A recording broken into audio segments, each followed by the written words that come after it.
is coming.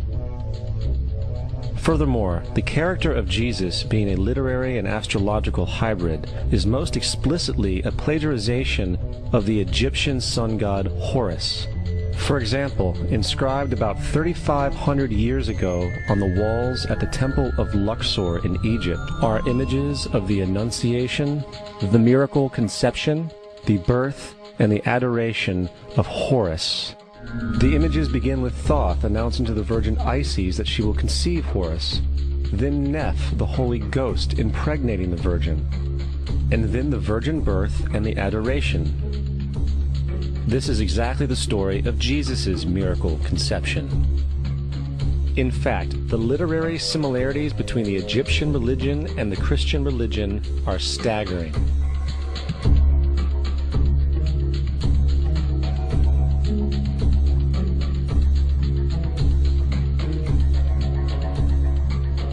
And the plagiarism is continuous.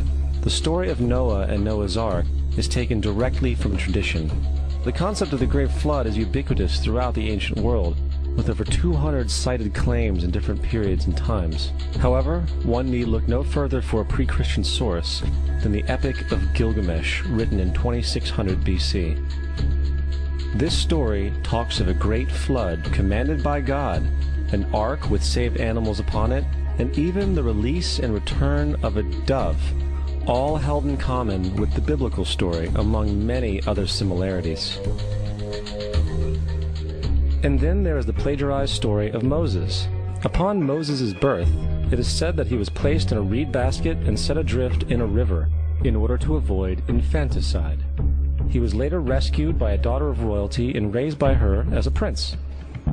This baby in a basket story was lifted directly from the myth of Sargon of Akkad of around 2250 BC. Sargon was born, placed in a reed basket in order to avoid infanticide, and set adrift in a river. He was in turn rescued and raised by Aki, a royal midwife. Furthermore, Moses is known as the lawgiver, the giver of the Ten Commandments, the Mosaic Law.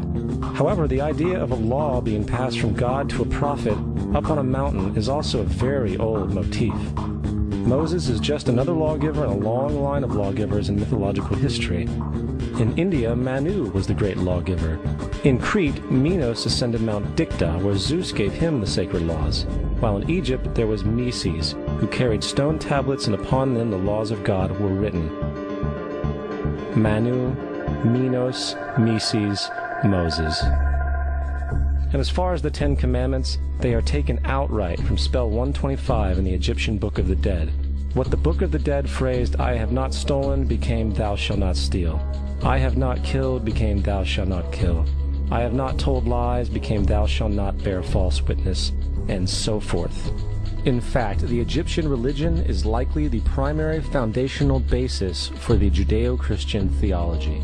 Baptism, afterlife, final judgment, virgin birth, death and resurrection, crucifixion, the Ark of the Covenant, circumcision, saviors, Holy Communion, Great Flood, Easter, Christmas, Passover, and many, many more are all attributes of Egyptian ideas long predating Christianity and Judaism.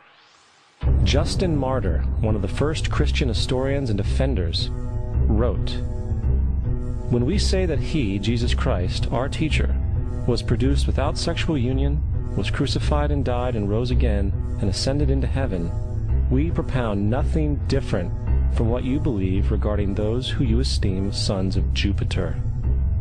In a different writing, Justin Martyr said, "He was born of a virgin, except this in common with what you believe of Perseus." It's obvious that Justin and other early Christians knew how similar Christianity was to the pagan religions. However, Justin had a solution. As far as he was concerned, the devil did it. The devil had the foresight to come before Christ and create his characteristics in the pagan world.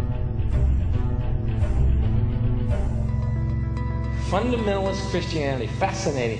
These people actually believe the world is 12,000 years old.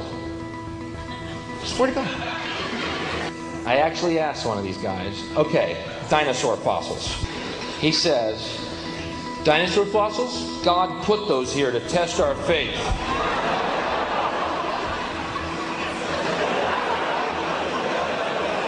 I think God put you here to test my faith, dude.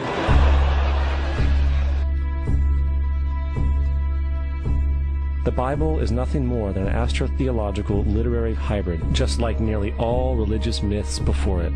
In fact, the aspect of transference of one character's attributes to a new character can be found within the book itself. In the Old Testament, there is the story of Joseph. Joseph was a prototype for Jesus. Joseph was born of a miracle birth. Jesus was born of a miracle birth. Joseph was of 12 brothers. Jesus had 12 disciples. Joseph was sold for 20 pieces of silver. Jesus was sold for 30 pieces of silver. Brother Judah suggests the sale of Joseph. Disciple Judas suggests the sale of Jesus. Joseph began his work at the age of 30. Jesus began his work at the age of 30. The parallels go on and on.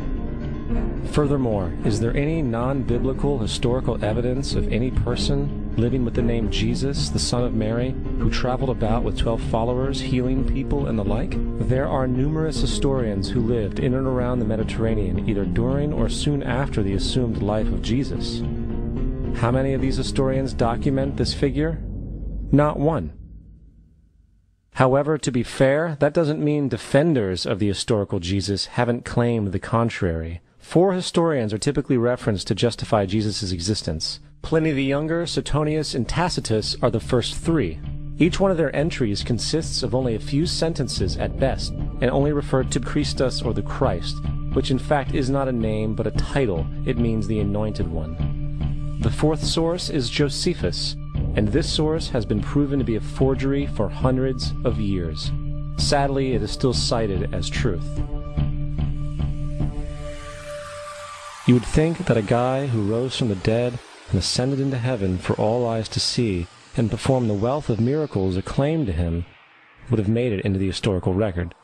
It didn't, because once the evidence is weighed, there are very high odds that the figure known as Jesus did not even exist.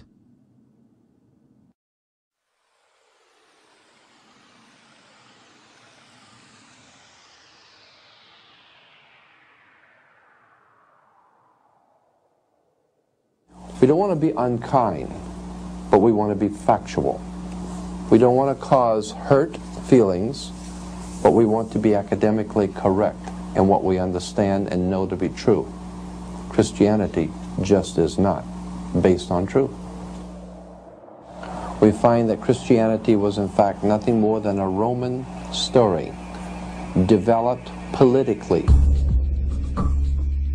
The reality is, Jesus was the solar deity of the Gnostic Christian sect, and like all other pagan gods, he was a mythical figure. It was the political establishment that sought to historize the Jesus figure for social control. By 325 AD in Rome, Emperor Constantine convened the Council of Nicaea. It was during this meeting that the politically motivated Christian doctrines were established, and thus began a long history of Christian bloodshed and spiritual fraud. And for the next 1600 years, the Vatican maintained a political stranglehold on all of Europe, leading to such joyous periods as the Dark Ages, along with enlightening events such as the Crusades and the Inquisition.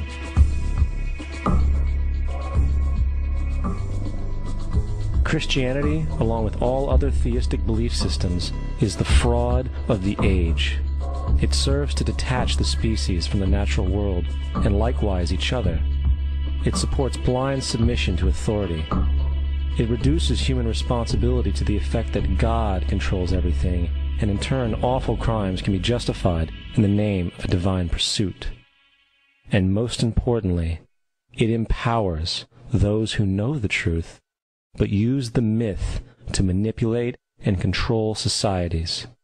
The religious myth is the most powerful device ever created and serves as the psychological soil upon which other myths can flourish.